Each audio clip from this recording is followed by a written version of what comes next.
당장 송금해!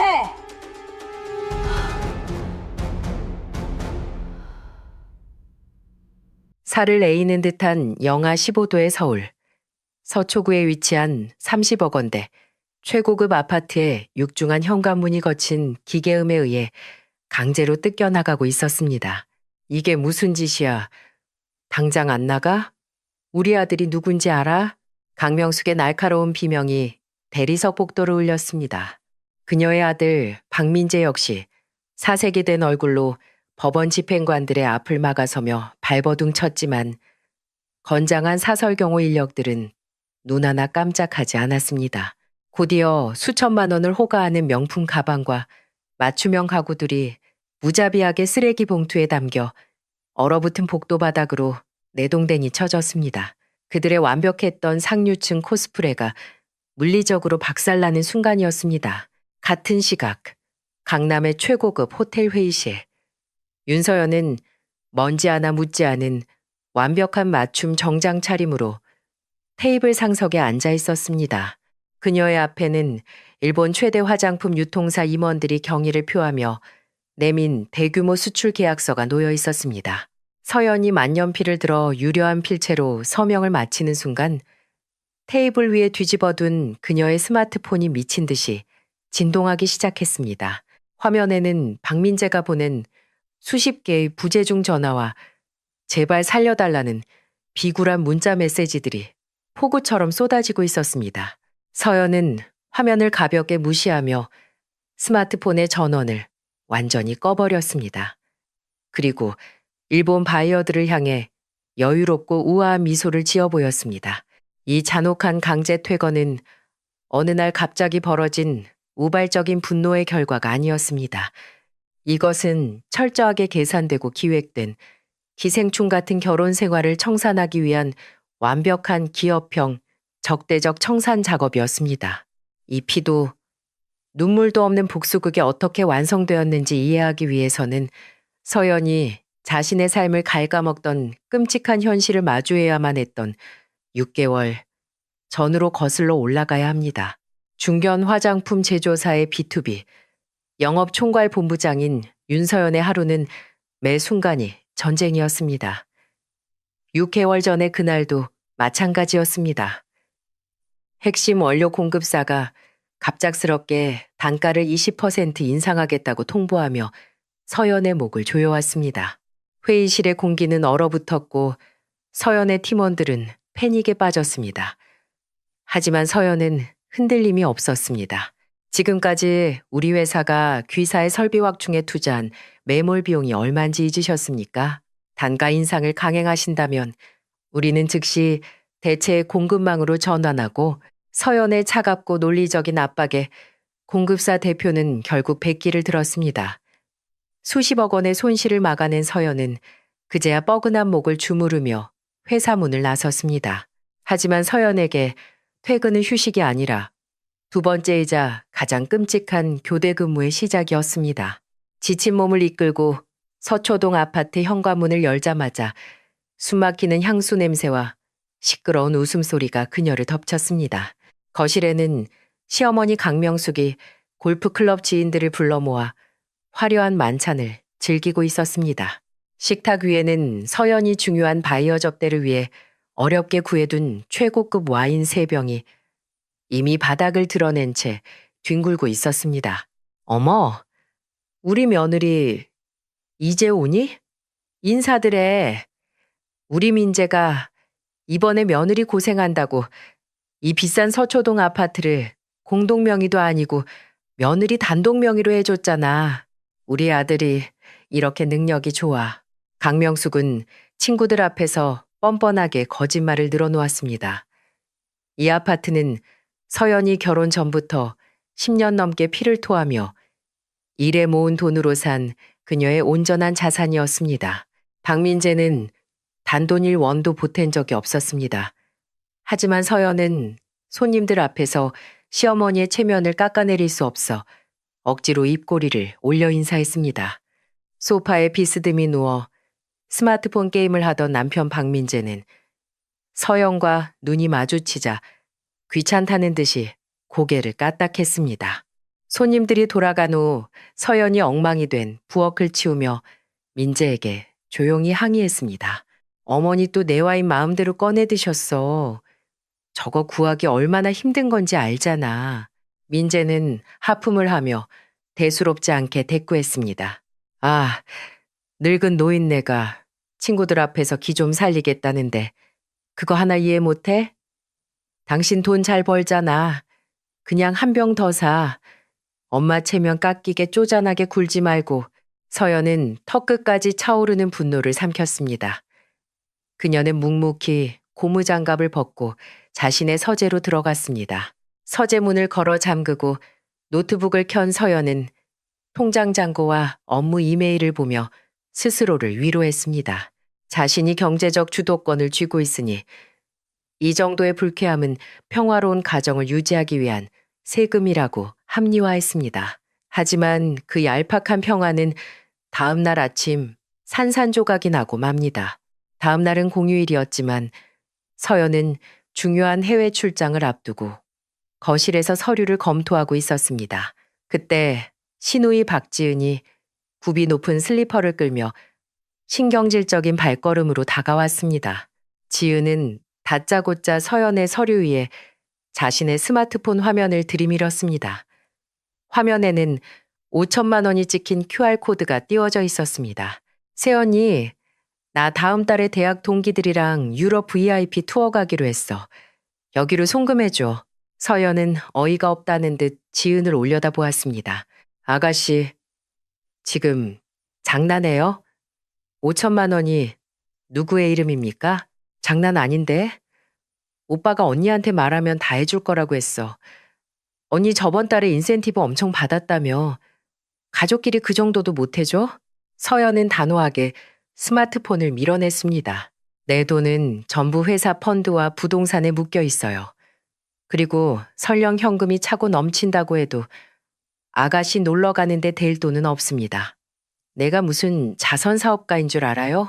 그 순간 지은의 얼굴이 불그락푸르락 변하더니 들고 있던 명품 가방을 거실벽을 향해 집어던졌습니다. 가방이 장식장에 부딪히며 요란한 소리를 냈습니다. 아씨, 진짜 짜증나게 하네. 오빠, 새언니가 돈 안 준대. 소란을 듣고 안방에서 시어머니 강명숙이 뛰쳐나왔습니다. 상황을 파악한 명숙의 얼굴은 분노로 일그러졌습니다. 그녀는 삿대질을 하며 서연에게 소리를 질렀습니다. 너 지금 우리 지은이한테 무슨 말버릇이야? 근본 없는 집안에서 자란 티를 이렇게 내니? 남편이 벌어다 주는 돈으로 호강하고 살면 시누이 챙기는 건 당연한 도리 아니야?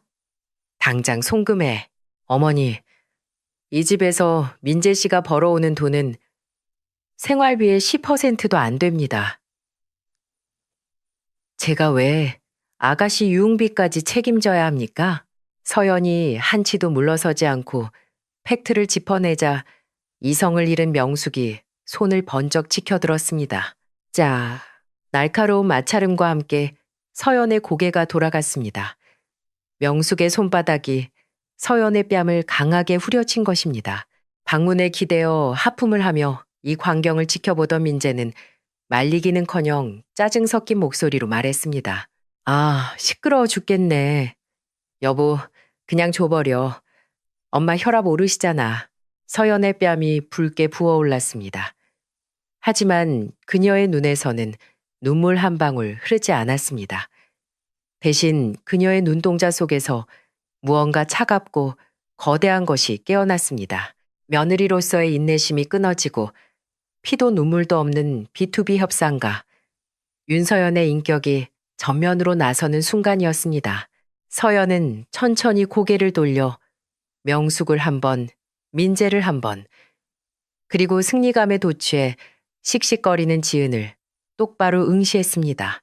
그리고 망설임 없이 손을 들어 올렸습니다. 짝! 이번에는 지은의 비명이 거실을 찢었습니다. 서연이 정확하고 계산된 힘으로 지은의 뺨을 내리친 것입니다. 지은은 바닥에 주저앉았고 명숙과 민재는 경악으로 입을 다물지 못했습니다. 완벽한 정적이 거실을 짓눌렀습니다. 서연은 떨리는 손을 감추며 차분하게 출장용 캐리어를 끌고 현관으로 향했습니다. 뒤늦게 정신을 차린 명숙이 미친 듯이 욕설을 퍼부었지만 서연은 뒤도 돌아보지 않고 문을 닫았습니다. 엘리베이터를 기다리는 서연의 머릿속은 놀랍도록 맑아졌습니다. 단순한 이혼으로는 부족했습니다. 이 기생충 같은 인간들을 자신의 인생에서 도려내기 위해서는 철저하고 완벽한 재정적 파멸을 선사해야만 했습니다. 서연이 도착한 곳은 강남의 한 비즈니스 호텔이었습니다.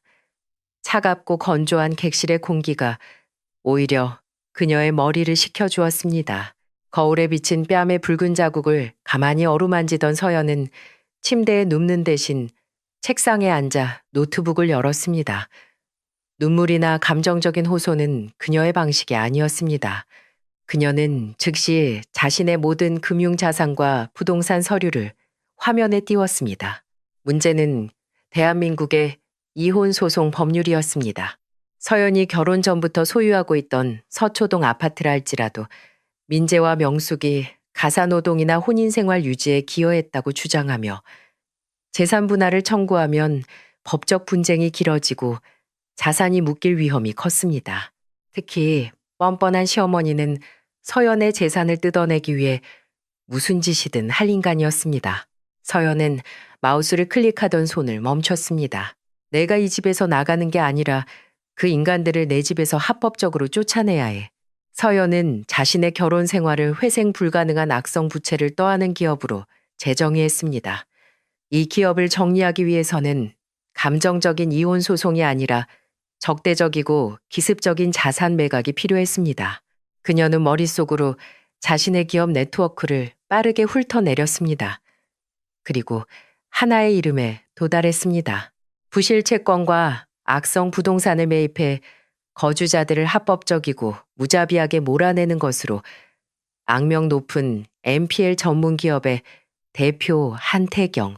서연은 그의 연락처를 찾아내며 차가운 미소를 지었습니다. 여기서 우리는 서연의 선택을 마주하게 됩니다.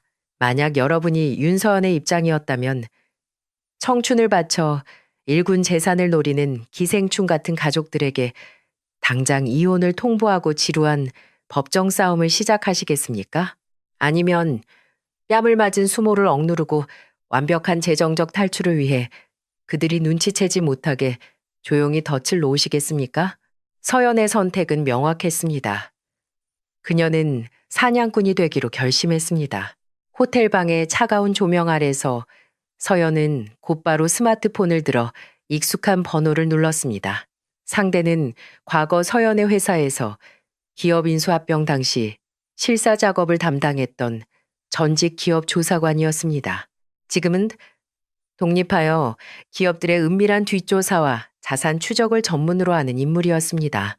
서연은 감정이 철저히 배제된 건조한 목소리로 남편 박민재의 모든 금융거래 내역과 숨겨진 부채, 그리고 최근 1년간의 자금 흐름을 샅샅이 추적해달라고 의뢰했습니다. 다음날 아침, 서연은 뺨의 붉은 자국을 두꺼운 화장으로 완벽하게 덮은 채 회사로 출근했습니다. 그녀의 개인적인 삶은 벼랑 끝에 서 있었지만 B2B 영업 총괄 본부장으로서의 책임은 그녀를 기다려주지 않았습니다.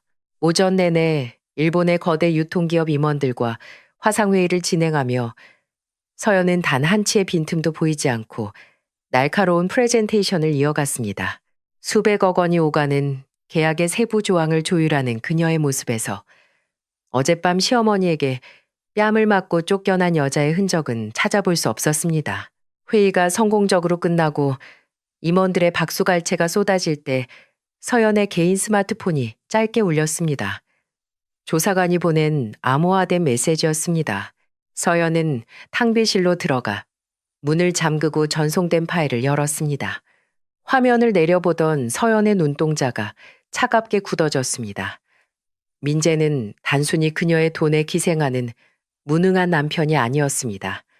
그는 범죄자였습니다. 조사관이 보낸 파일에는 민재가 서연의 명의를 도용해 제2금융권과 불법 대부업체에서 끌어다 쓴 대출 내역이 빼곡하게 적혀 있었습니다. 그 금액만 무려 2억 원에 달했습니다. 민재는 서연이 해외 출장을 간 사이 그녀의 OTP 발생기와 공인 인증서를 훔쳐 디지털 서명을 위조했던 것입니다. 그 2억 원의 행방은 더욱 참담했습니다. 절반은 신우이 지은이 소셜미디어에 자랑하던 명품 가방과 해외여행 경비로 빠져나갔고, 나머지 절반은 시어머니 명숙이 고급 골프클럽에서 벌인 불법 도박의 판돈으로 사라졌습니다.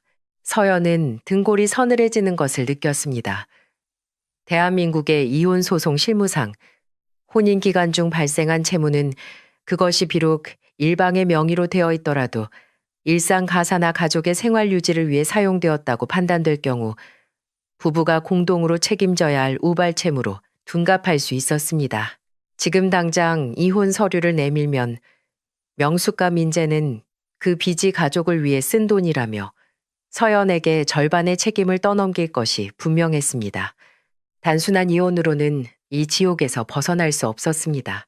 서연은 자신의 명의로 된 빚을 민재가 온전히 떠안게 만들면서 동시에 서초동 아파트에서 그들을 완벽하게 쫓아낼 기발하고도 잔혹한 동시 청산 전략이 필요했습니다. 그녀는 즉시 다음 단계로 넘어갔습니다. 그날 저녁 강남의 최고급 프라이빗 한정식 식당. 서연은 룸의 상석에 앉아 누군가를 기다리고 있었습니다.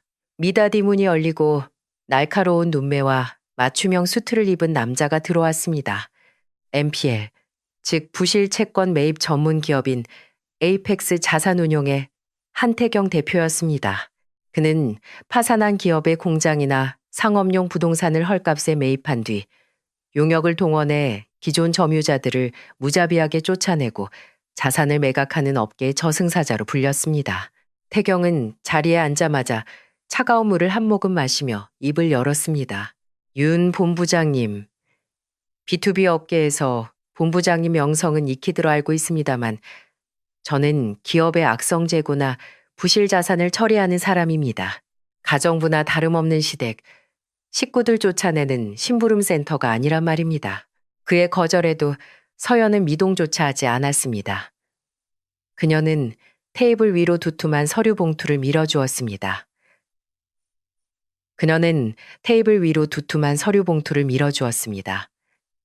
이건 가정사가 아닙니다. 한 대표님, 철저한 비즈니스 제안입니다. 서초동에 위치한 제 명의의 30억 원짜리 아파트, 정확히 반값인 15억 원에 즉시 현금 매각하겠습니다. 태경의 눈썹이 미세하게 꿈틀거렸습니다. 강남 노른자 위 땅에 30억 원짜리 아파트를 반값에 넘긴다는 것은 기업 사냥꾼인 그에게도 구미가 당기는 조건이었습니다. 하지만 그는 곧바로 함정을 짚어냈습니다. 조건이 뭡니까? 세상에 공짜는 없는 법이죠. 조건은 단 하나, 현 상태 그대로 인수하는 것입니다. 현재 그 아파트에는 제 남편과 시어머니, 시누이가 살고 있습니다. 제가 소유권을 대표님께 넘기는 즉시 그들은 법적으로 남의 집에 무단 침입한 불법 점유자가 됩니다. 명도 소송이든 강제 집행이든 합법적인 테두리 안에서 가장 빠르고 폭력적인 방식으로 그들을 길거리로 쫓아내 주십시오.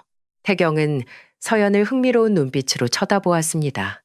자신의 피 같은 자산 15억 원을 허공에 날리면서까지 가족을 파멸시키려는 여자의 눈빛은 그가 지금껏 상대해온 그 어떤 탐욕스러운 기업가들보다 독하고 서늘했습니다. 본부장님께서는 엄청난 매몰 비용을 감수하시겠다는 거군요. 15억 원을 포기할 만큼 그들을 찢어밟기고 싶으신 겁니까? 그들은 제 인생의 악성 부채입니다. 손절매는 빠를수록 좋은 법이죠.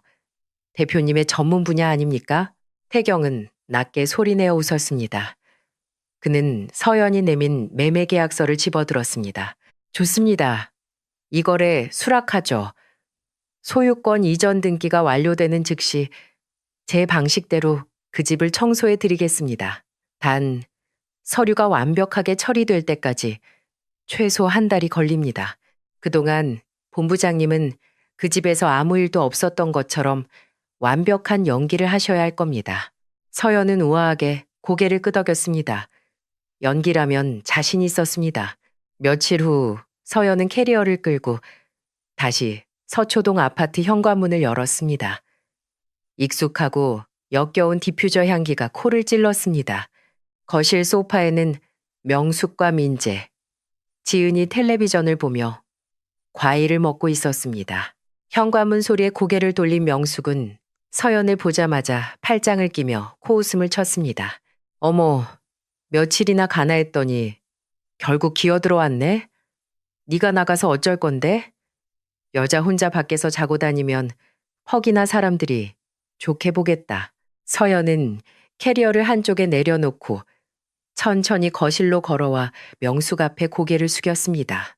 어머니, 제가 며칠 동안 회사 일로 스트레스가 많아서 예민했습니다. 죄송합니다. 서연의 사과에 거실의 공기가 순간 멈췄습니다. 지은은 승리감에 찬 미소를 지었고 민재는 거드름을 피우며 소파에서 일어났습니다. 거봐, 엄마. 내가 뭘 했어. 서연이, 얘는 우리 가족 없으면 못 산다니까. 가족이라는 울타리에 엄청 집착하잖아. 서연은 가방에서 신용카드 한 장을 꺼내 탁자 위에 올려놓았습니다. 아가씨, 유럽 여행 간다고 했죠? 이 카드로 결제해요. 대신 한도는 500만 원으로 맞춰뒀으니까 그 안에서 해결해요. 지은은 환호성을 지르며 카드를 낚아챘습니다. 명숙 역시 헛기침을 하며 짐짓 너그러운 척 서연을 타일렀습니다. 그래, 진작에 이렇게 숙이고 들어오면 얼마나 좋아. 앞으로는 남편기 좀 살려주고 시댁 식구들한테 잘해라. 밥은 먹었니? 들어가서 쉬어라. 서연은 자신을 학대했던 사람들 앞에서 완벽하게 굴복한 척 옅은 미소를 짓고 있었습니다. 과연 이 오만한 시댁 식구들은 자신들의 목을 조여오는 덫을 언제쯤 눈치채게 될까요? 그들은 서연이 내민 카드가 한도 100만 원짜리 깡통 카드라는 사실도, 서연이 고개를 숙인 이유가 그들의 얼굴을 2번 다시 보지 않기 위한 마지막 의식이라는 사실도 전혀 알지 못했습니다. 서연은 조용히 안방으로 들어가 문을 닫았습니다. 도어록을 잠근 그녀는 침대에 걸터 앉아 스마트폰을 꺼냈습니다. 그리고 한태경 대표에게 단 하나의 암호화된 메시지를 전송했습니다. 소유권 이전 등기. 지금 바로 시작하십시오. 이제 남은 것은 시간이 그들의 오만함을 찢어밟기는 것을 지켜보는 일뿐이었습니다.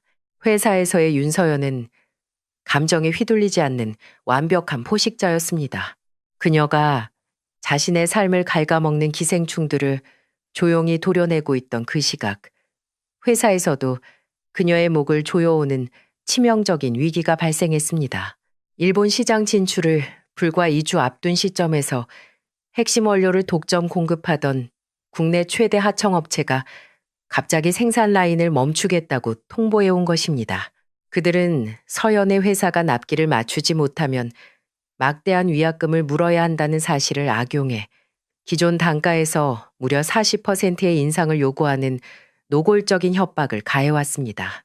대표이사는 이마에 식은땀을 흘리며 당장 요구 조건을 들어주라고 지시했습니다.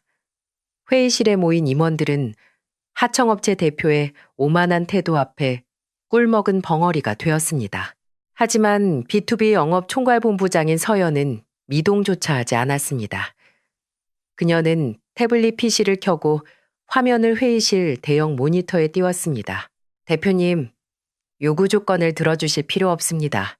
저는 이미 3개월 전부터 하청업체의 재무 건전성과 잦은 납기 지연을 리스크로 판단하고 베트남의 최고급 제조 설비를 갖춘 공장과 비밀리에 품질 테스트를 마쳤습니다. 단가는 현재보다 20% 저렴하고 생산량은 3배 이상입니다. 어제부로 베트남 공장과의 독점 공급 계약을 완료했습니다. 회의실에 정적이 흘렀습니다. 의기양양하던 하청업체 대표의 얼굴이 잿빛으로 변했습니다. 서연은 그를 향해 차갑게 선언했습니다. 귀사와의 계약은 신의 성실 원칙 위반으로 즉시 해지합니다. 또한 고의적인 생산 중단으로 인한 업무 방해 및 손해배상 청구 소송을 오늘 오후 법무팀을 통해 접수할 예정입니다. 법정에서 뵙죠. 단 한 번의 칼춤으로 회사의 치명적인 위기를 기회로 뒤바꾼 서연의 압도적인 능력에 대표이사는 경악을 금치 못했습니다. 그는 그 자리에서 서연을 영업 총괄 부사장으로 파격 승진시켰습니다. 회사 내에서 서연의 권력은 이제 절대적이었습니다. 회의실을 빠져나와 자신의 독립된 집무실로 돌아온 서연은 스마트폰을 확인했습니다. 한태경 대표에게서 온 짧은 메시지가 화면에 떠 있었습니다. 소유권 이전 등기 완료. 이제 그 아파트는 제 소유입니다. 서연은 창밖에 서울 도심을 내려다보며 깊은 숨을 내쉬었습니다. 완벽한 타이밍이었습니다.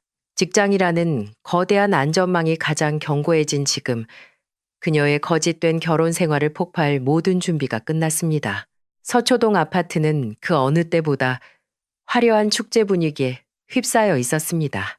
시어머니 강명숙은 자신의 며느리가 굴복했다고 굳게 믿고 기세를 몰아 강남의 상류층 지인들을 모조리 불러 모으는 대규모 집들이 겸 결혼기념일 파티를 기획했습니다. 명숙은 서연에게 1인당 수십만 원을 호가하는 5성급 호텔에 프리미엄 케이터링 서비스를 부르라고 명령했습니다. 과거 같았으면 낭비라며 반대했을 서연이 너무나도 순순히 카드를 내밀자 남편 민재는 찰나의 의구심을 느꼈습니다. 하지만 눈앞에 차려지는 최고급 랍스터와 캐비어 그리고 화려한 파티의 유혹은 그의 얄팍한 의심을 쉽게 집어삼켰습니다. 파티 준비로 집안이 어수선한 틈을 타 서연은 안방 드레스룸으로 들어갔습니다. 그녀는 가장 아끼는 최고급 캐리어 하나를 펼쳤습니다. 그 안에는 은행 금고에서 미리 찾아둔 결혼 전의 중요 서류들, 한태경과의 부동산 매매 계약서, 사본, 그리고 그녀가 부사장으로서 입어야 할 완벽하게 재단된 맞춤, 정장 몇 벌만이 담겼습니다. 서연은 누구의 눈에도 띄지 않게 그 캐리어를 끌고 내려가 자신의 자동차 트렁크 깊숙한 곳에 숨겼습니다. 저녁이 되자 아파트는 명숙의 허영심을 채워줄 손님들로 가득 찼습니다. 클래식 음악이 흐르는 가운데 신우이 지은은 민재가 서연의 명의를 도용해 빌린 돈으로 산 수천만 원짜리 한정판 드레스를 입고 거실을 활보했습니다. 명숙은 샴페인 잔을 들고 친구들에게 자랑을 늘어놓았습니다. 우리 아들이 능력이 참 좋아요.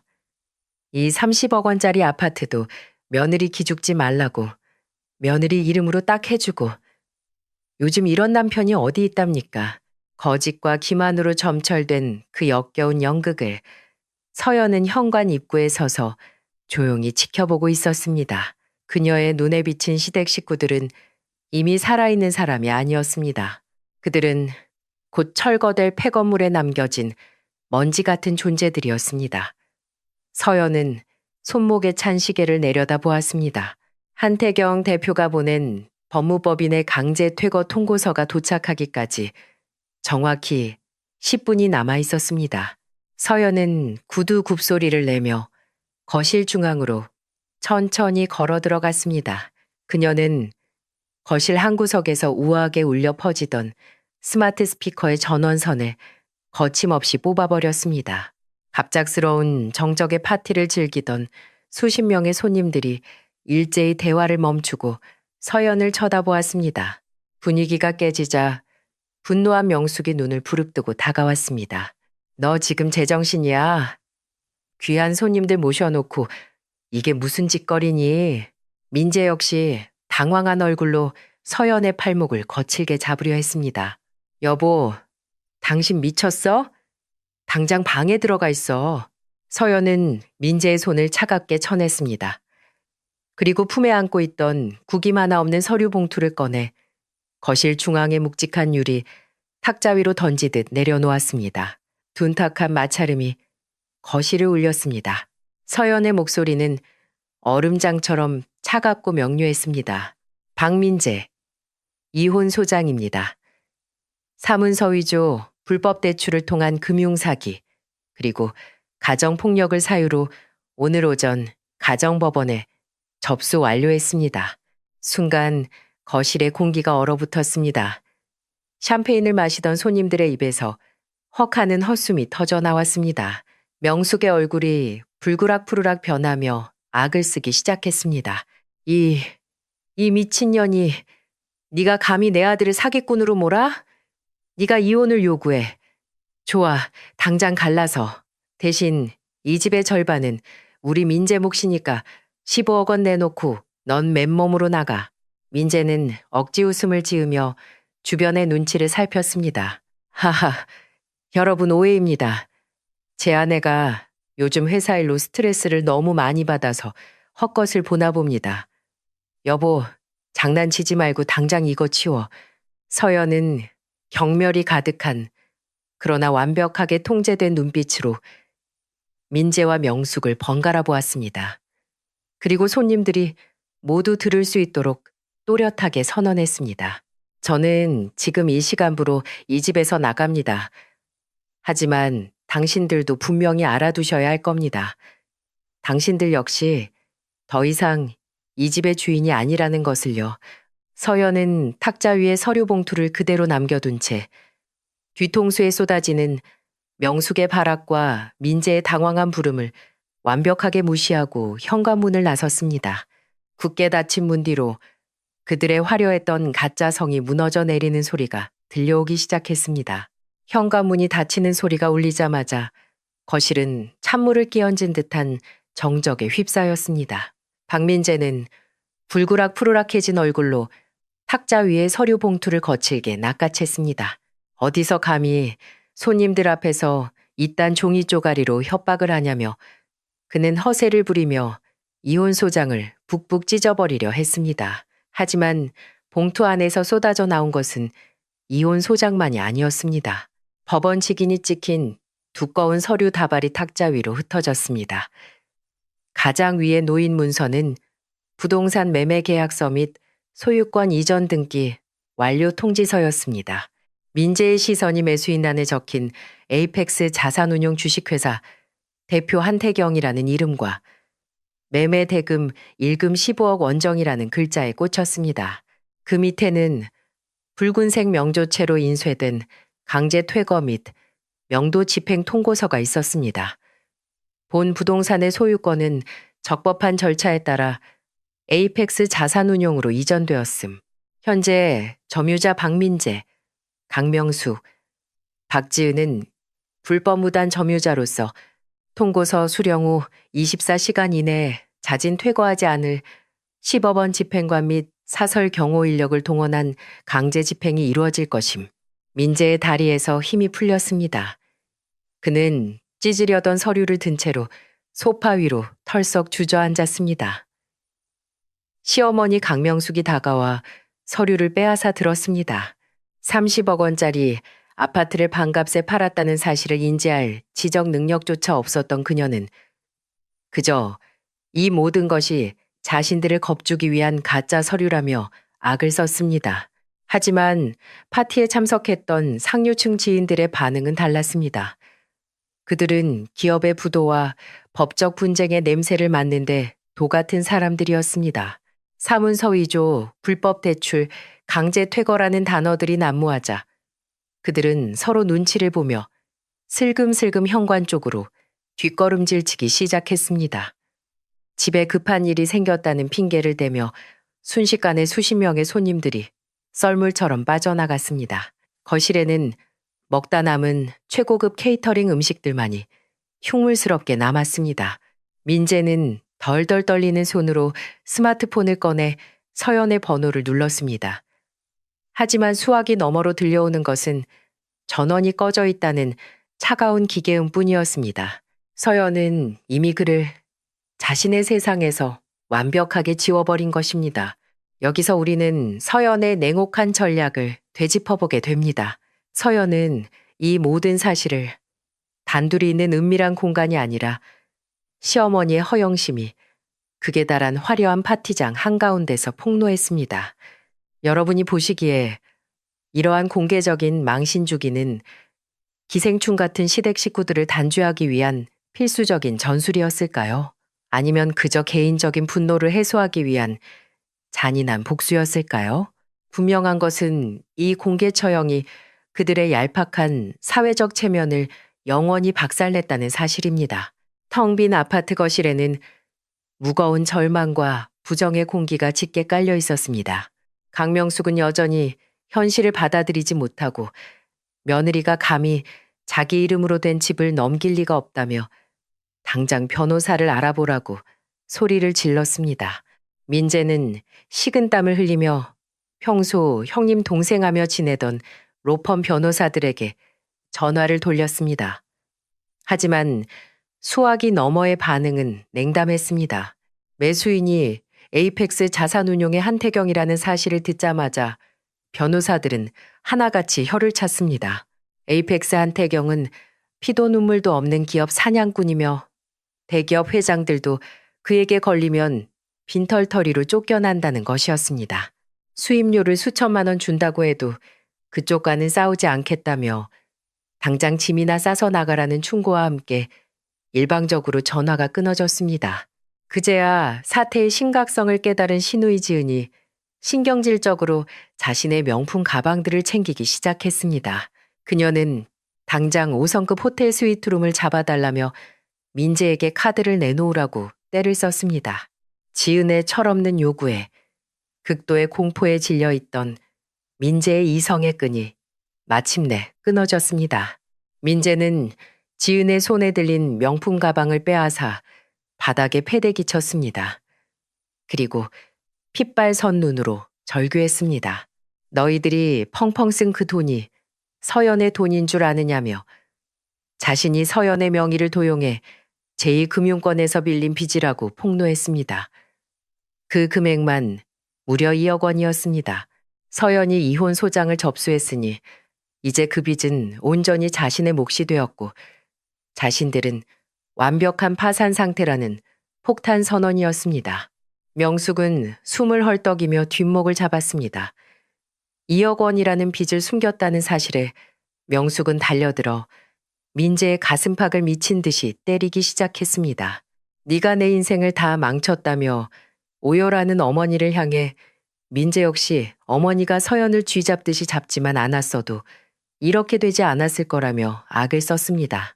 서로를 물어뜯던 세 사람은 결국 24시간 뒤에 들이닥칠 강제 집행의 공포 앞에 굴복했습니다. 그들은 어리석게도 무거운 대리석 식탁과 장식장을 밀어다 현관문을 막기 시작했습니다. 문만 열어주지 않으면 법도 그들을 어떻게 할 수 없을 것이라는 처절하고도 멍청한 현실 도피였습니다. 서초동 아파트가 지옥 같은 아비규환에 빠져있던 그 시각, 서연은 서울의 야경이 한눈에 내려다 보이는 신라호텔의 최고급 이그제큐티브 스위트룸에 있었습니다. 방 안은 완벽한 고요함으로 가득 차 있었습니다. 누구도 그녀에게 돈을 요구하지 않았고 누구도 그녀의 숨통을 조이지 않았습니다. 서연은 샤워를 마치고 부드러운 실크 가운을 걸친 채 창가의 안락 의자에 앉았습니다. 탁자 위에 놓인 스마트폰의 화면이 밝아지며 이메일 알림이 떴습니다. 발신자는 한태경 대표였습니다. 내일 오전 6시 정각 명도 집행팀 투입합니다. 푹 주무십시오, 윤 부사장님. 짧고 명료한 그 문장은 서연에게 그 어떤 위로의 말보다 달콤하게 다가왔습니다. 서연은 룸서비스로 주문한 최고급 레드와인을 크리스털 잔에 따랐습니다. 지난 3년간 그녀는 단 한 번도 온전한 마음으로 와인을 음미해 본 적이 없었습니다. 붉은 액체가 목을 타고 넘어가는 순간 그녀의 어깨를 짓누르던 거대한 기생충의 무게가 완전히 증발하는 것을 느꼈습니다. 서연은 스마트폰의 클라우드 저장소에 접속했습니다. 박민재라는 이름으로 분류된 폴더에 담긴 수천 장의 결혼 사진과 일상 사진들을 전체 선택한 뒤 일말의 망설임 없이 영구 삭제 버튼을 눌렀습니다. 휴지통 비우기까지 완료되는데 걸린 시간은 단 3초였습니다.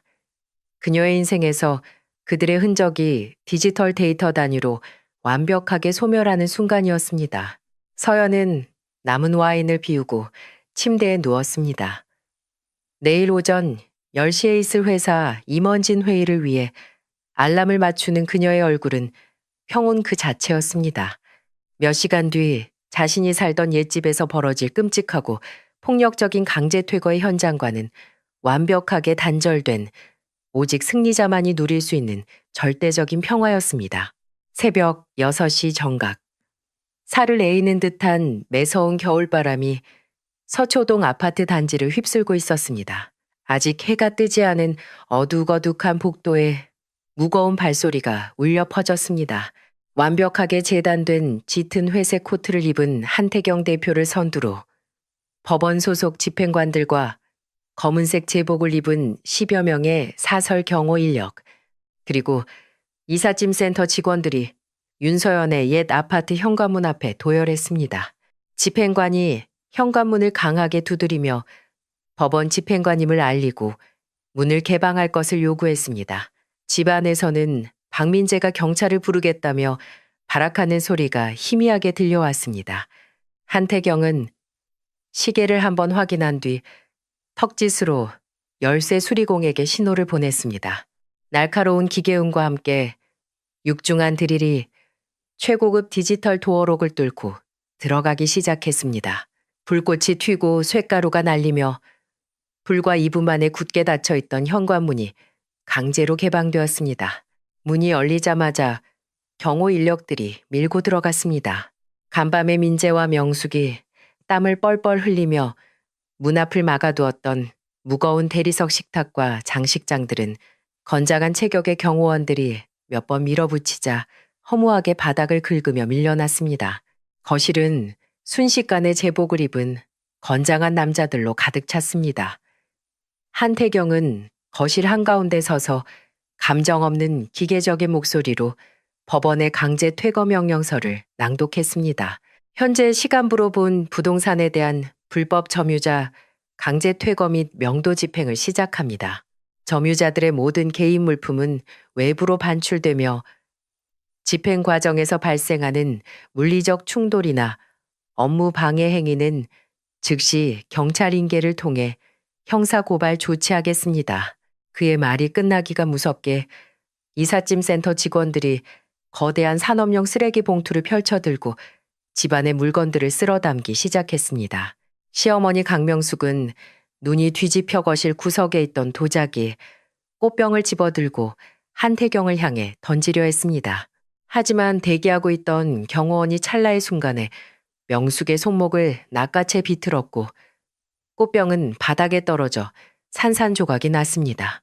경호원은 발버둥치는 명숙의 양팔을 제압한 뒤 마치 술 취한 난동꾼을 끌어내듯 현관문 밖으로 질질 끌고 나갔습니다. 신우이 지은은 자신의 방에서 비명을 지르고 있었습니다. 직원들이 수천만 원어치의 명품 구두와 가방들을 마치 재활용 쓰레기를 다루듯 거친 손길로 봉투에 쑤셔 넣고 있었기 때문입니다. 지은이 직원들의 팔을 핥히며 막아서려 했지만 여성 경호원 2명이 그녀의 어깨를 붙잡고 가차없이 복도로 내동댕이 쳤습니다.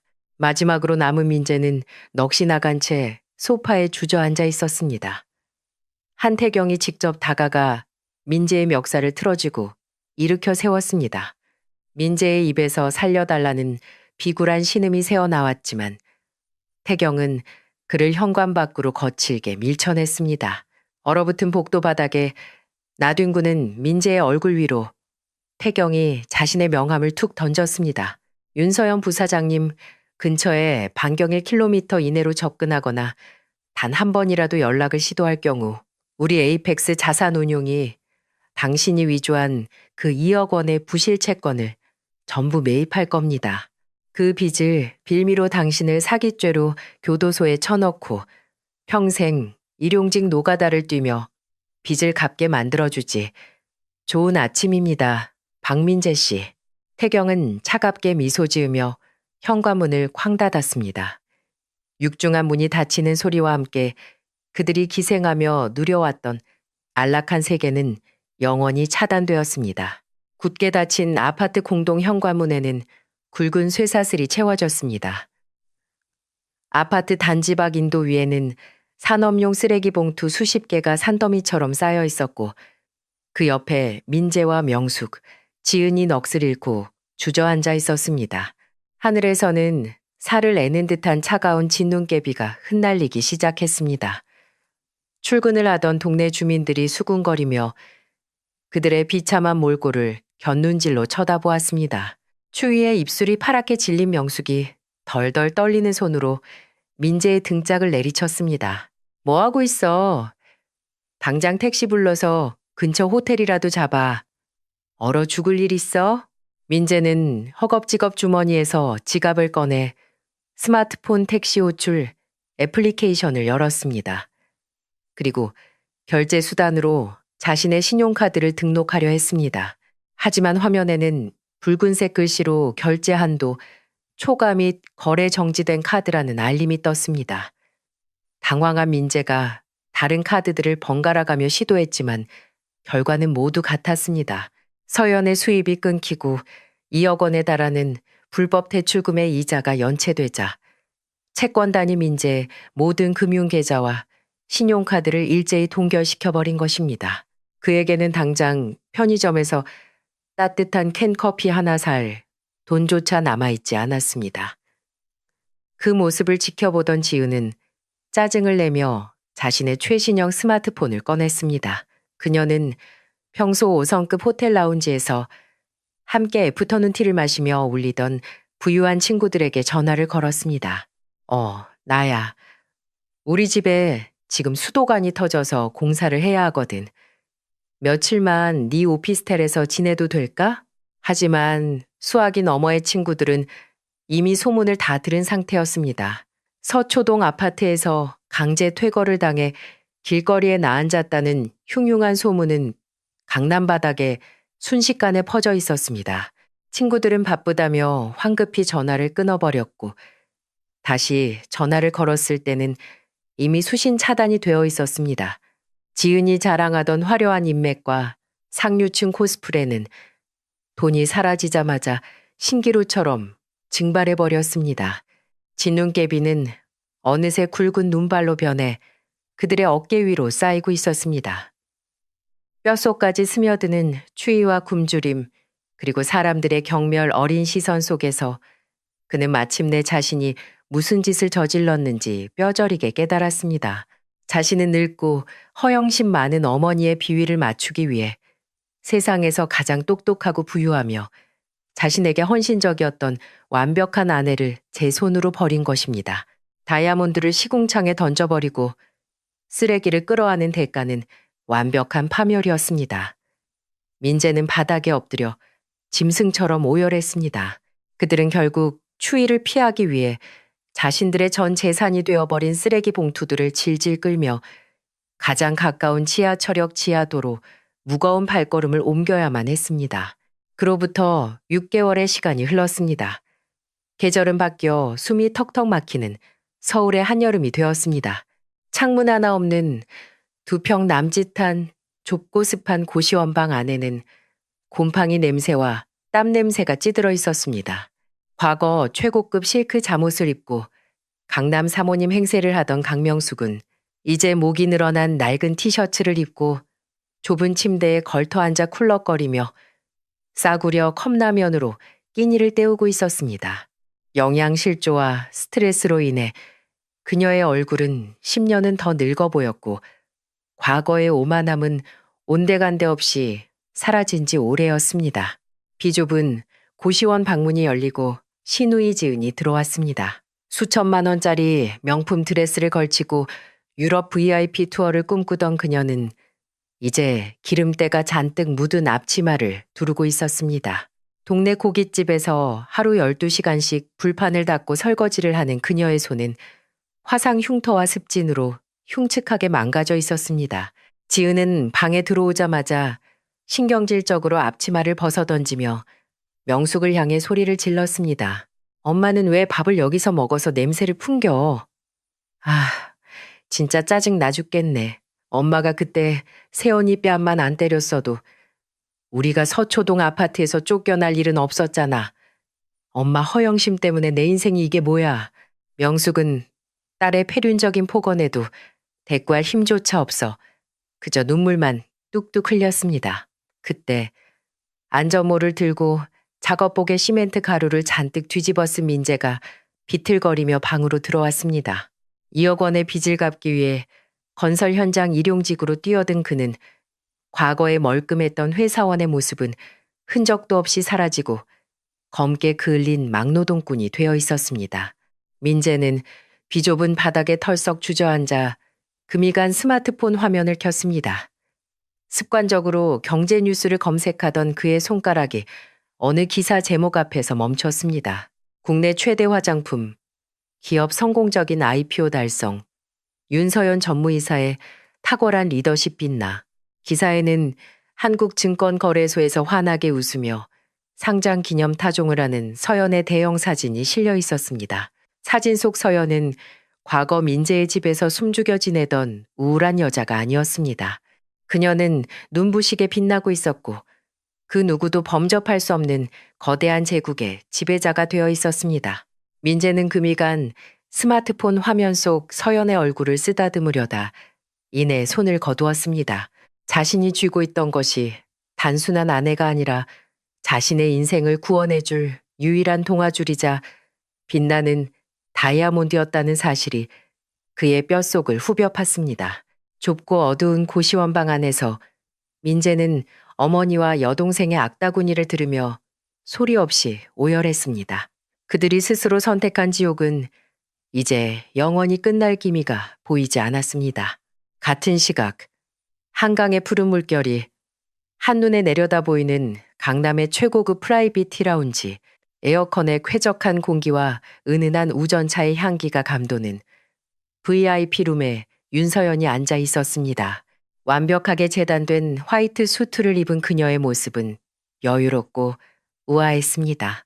회사의 전무이사로 승진한 서연은 지난 1년간의 폭풍 같았던 시간들을 조용히 되돌아보았습니다.